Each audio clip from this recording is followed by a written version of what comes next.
మామూలుగా ఇప్పుడు 'రాజా సాబ్' గానీ, 'ఫౌజీ' గానీ 2 ప్రభాస్ నుంచి రాబోయే కొత్త సినిమాలు 'హను రాఘవపూడి ఫౌజీ', మో మన మో మారుతి తీస్తుంది 'రాజా సాబ్'. ఈ 2 మూవీస్ ఒక 1000 క్రోర్స్ కొడతాయా ఫైనల్ నెంబర్స్ అంటే కాస్త ఆలోచిస్తాం. కానీ 'స్పిరిట్' నెక్స్ట్ వచ్చేది 'స్పిరిట్' ప్రభాస్‌ది. ఆ సినిమా 2000 కోట్లు కొడతదిరా అంటే అది 1000 కోట్లు కొడతాయంటే ఆ 2 ఆలోచిస్తాం. అట్లాంటిది ఇది 2000 కోట్లు కొడద్దా అంటే గ్యారంటీ అంటాం.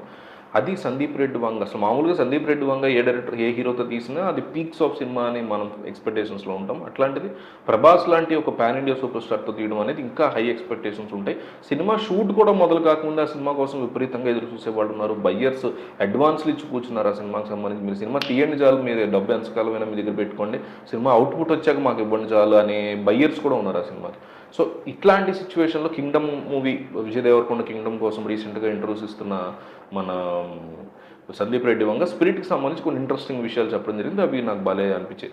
ఫస్ట్ ఆఫ్ ఆల్ 18 మంది మ్యూజిక్ డైరెక్టర్లు ఈ సినిమాలో పెట్టే ఆలోచనలో ఉన్నాడండి. అంటే ఒక టైటిల్ గార్డుకి ఒకళ్ళు, ఒక పర్టికులర్ సీన్ బ్యాక్గ్రౌండ్ మ్యూజిక్ ఒకళ్ళు, ఒక బ్యాక్గ్రౌండ్ సాంగ్కి ఒకళ్ళు, ఇట్లా ప్లాన్ చేస్తున్నాడు. దాదాపు 25 మంది మ్యూజిక్ డైరెక్టర్లు దాన్ని కలిశానని, ఇంక్లూడింగ్ కీరవాణి లాంటి వాళ్ళని కలిశానని, ఫైనల్గా 18 మందిని నేను ఫైనల్ చేసుకున్నానని. మొన్న యానిమల్ కూడా దాదాపు 8 మంది మ్యూజిక్ డైరెక్టర్ల దాకా తీసుకున్నానని చెప్పాడు మనోడు.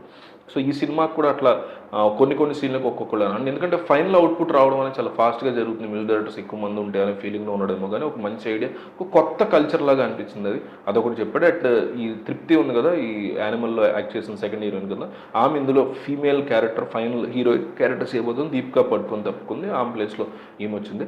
సో ఈమెను కూడా యాక్టింగ్ ఇంకా డెవలప్ చేసుకోవాలి, ఇంప్రూవ్ చేసుకోవాలి.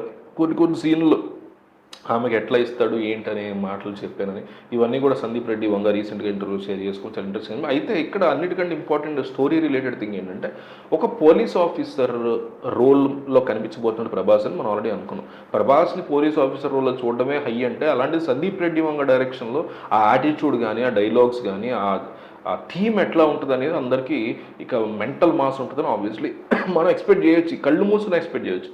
అట్లాంటిది ఈ కాప్ డ్రామా, మనం ఇన్నాళ్ళు పోలీస్ ఆఫీసరు ఏదో అనుకున్నాం, కానీ దాన్ని ఇప్పుడు సందీప్ రెడ్డి వంగ చాలా క్లియర్గా ఏం చెప్పారంటే, this is not only related to police thing, this is a political drama. So ఒక్కసారి మన ఫ్యూజ్లన్నీ ఎగిరిపోయినాయి. అంటే స్టోరీ ఆల్మోస్ట్ లీక్ అయినట్టు. ఏంటంటే ఒక పొలిటికల్ సర్కిల్ డ్రామాని ఒక పోలీస్ ఆఫీసర్ ఇన్వాల్వ్ అయ్యి డీల్ చేస్తే ఎట్లా ఉంటుంది, ఆ పోలీస్ ఆఫీసర్ యొక్క యాటిట్యూడ్ని బట్టి అందరూ ఒకసారిగా ఇప్పుడు ఫస్ట్ లవ్ స్టోరీ తీశాడు, దాని తర్వాత ఫ్యామిలీ స్టోరీ తీశాడు, ఇప్పుడు ఇక సమాజంలోకి సంబంధించి సొసైటీకి సంబంధించిన, సమాజం మంచి అనట్లేదు బట్ సొసైటీకి సంబంధించినటువంటి పొలిటికల్ డ్రామాని మనోడు నెత్తికెత్తుకుంటున్నాడు మూడో మూవీకి సందీప్ రెడ్డి వంగ అని అనిపించింది.